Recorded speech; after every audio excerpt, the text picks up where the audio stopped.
कोगनोळी येथे अण्णाभाऊ साठे जयंती उत्साहात साजरी। कोगनोळी तालुका निपाणी येथील भीमनगर येथे लोकशाहीर अण्णाभाऊ साठे यांची 106वी जयंती उत्साहात साजरी करण्यात आली। प्रारंभी वृक्षाला पाणी घालून कार्यक्रमाला सुरुवात करण्यात आली।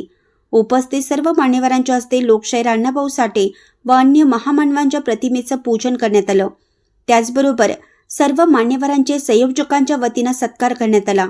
यावेळी दत्तगुरू पतसंस्थेचे संस्थापक सचिन खोत, युवा उद्योजक बाळासाहेब हादीकर, माजी ग्रामपंचायत उपाध्यक्ष दगडू नाईक सर, माजी मुख्याध्यापक धनंजय ढोबळे, बाबूराव कांबळे यांनी आपलं मनोगत व्यक्त केलं।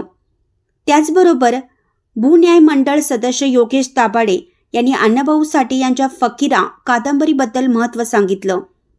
या प्रसंगी माजी ग्रामपंचायत सदस्य दिलीप पाटील, विश्वजित लोखंडे, परशुराम मडे, सचिन इंगवले, सुधीर माने, सचिन दाभाडे, संतोष दाभाडे, बाळासाहेब दाभाडे, संदीप दाभाडे, विश्वास देवकुळे, जयदीप दाभाडे, प्रवीण दाभाडे यांच्यासह अनेक समाज बांधव उपस्थित होते। सायंकाळी 5 वाजता भीमनगर येथून लोकशाहीर अण्णाभाऊ साठे यांच्या भव्य प्रतिमेच्या मिरवणुकीचं उद्घाटन माजी जिल्हा पंचायत उपाध्यक्ष पंकज पाटील यांच्या हस्ते श्रीफळ वाढून करण्यात आला।